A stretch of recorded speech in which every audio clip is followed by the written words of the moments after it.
కేరళలో ఈరోజు పొద్దున ఎర్నాకుళం జిల్లాలో కలంషెర్రి ప్రాంతంలో ఒక చర్చి దగ్గర సీరియల్ బ్లాస్ట్ జరిగాయి. ఇన్ఫ్యాక్ట్ అది కొచ్చికి 10 కిలోమీటర్ల దూరం మాత్రమే ఉంది. పొద్దున్నే ఈరోజు మార్నింగ్ దాదాపు 2500 మంది అక్కడ ప్రేయర్స్ చేస్తుండగా అక్కడ బ్లాస్ట్ జరిగాయి. చాలామంది ఇంజ్యూర్ అయ్యారంట. 1 or 2 పీపుల్ చనిపోయారని కూడా వార్తలు వస్తున్నాయి. ఇక్కడ తెలుసుకోవాల్సింది ఏంటంటే ఆ పర్టికులర్ కన్వెన్షన్ సెంటర్ ఎక్కడైతే బ్లాస్ట్ జరిగిందో అక్కడ ప్రేయర్ చేసేవాళ్ళు జెహోవా విట్నెస్ అనే ఒక కమ్యూనిటీ అనమాట, అనే ఒక సెక్ట్ ప్రేయర్స్ చేస్తుందన్నమాట.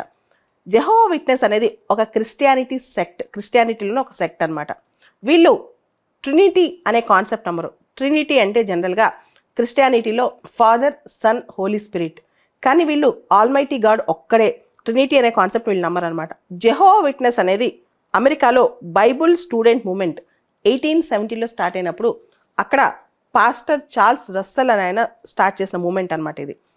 జనరల్గా జెహోవా విట్నెస్ వాళ్ళ వెబ్సైట్ ప్రకారం వాళ్ళు ఏ పొలిటికల్ అఫిలియేషన్స్కి దగ్గరగా ఉంటారో దాంతోపాటు ఏ మతాల విషయంలో వాళ్ళు తలదొచ్చరు అనమాట.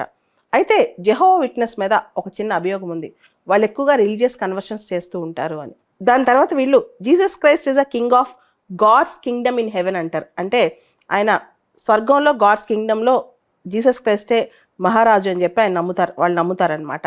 జెహోవా విట్నెస్ వాళ్ళు జనరల్గా ప్రపంచానికి అంతం చాలా దగ్గరగా ఉంది, దేవుడు సామ్రాజ్యం రాబోతుందని చెప్పి డోర్ టు డోర్ ప్రచారం చేస్తారు.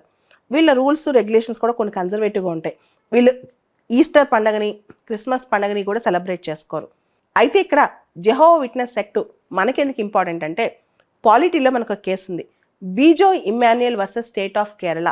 కేరళలో ఒక స్కూల్ ఎన్ఎస్ఎస్ హై స్కూల్లో 3 పిల్లలు రోజు లేసి నించుంటున్నారు కానీ జనగణమన పాడట్లేదు. స్కూల్ అథారిటీస్ పిల్లల్ని అడిగారు, మీరెందుకు జనగణమన పాడట్లేదని. పిల్లలు, మేము జెహోవా విట్నెస్ అనే సపరేట్ క్రిస్టియన్ సెక్ట్కి చెందిన వాళ్ళం, మేము మా సెక్ట్ పాటలు తప్ప ఈవెన్ నేషనల్ యాంథమ్ కూడా పాడం అని చెప్పి పిల్లలు లేసి నించుంటున్నారు, గౌరవం చూపిస్తున్నారు కానీ జనగణమన పాడట్లేదు. దాంతో ఆ పిల్లల్ని స్కూల్ నుంచి సస్పెండ్ చేశారు.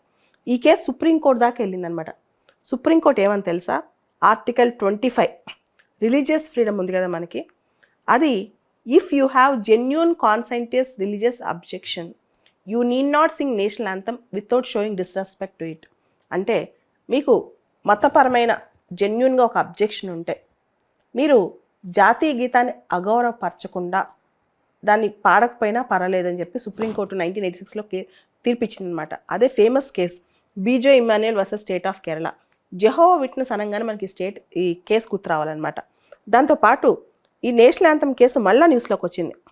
7 సంవత్సరాల క్రితం సుప్రీంకోర్టు ఒక మాట చెప్పింది, ప్రతి సినిమా థియేటర్లో సినిమా వేసే ముందు సినిమా ఎండ్లో జనగణమన పెట్టాలి అని చెప్పి.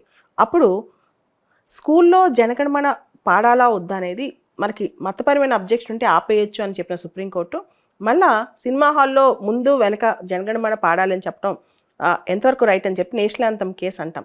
బీజోయ్ Emmanuel versus state of Kerala కేసుని నేషనల్ యాంథమ్ కేసు అంటాం. ఈ నేషనల్ యాంథమ్ కేసులో అలా చెప్పారు, ఇప్పుడు ఇలా చెప్తున్నారని కూడా ఈ కేసు చర్చలోకి వచ్చింది. ఇప్పుడు మళ్ళీ జెహోవా విట్నెస్ సెంటర్ దగ్గర, అంటే వాళ్ళు ఎక్కడైతే ప్రే చేస్తారో ఈరోజు పొద్దున అక్కడ సీరియల్ బాంబ్ బ్లాస్టులు జరగడం తర్వాత మళ్ళీ కూడా Bijoe Emmanuel versus state of Kerala చర్చలోకి వస్తుంది ఈరోజు.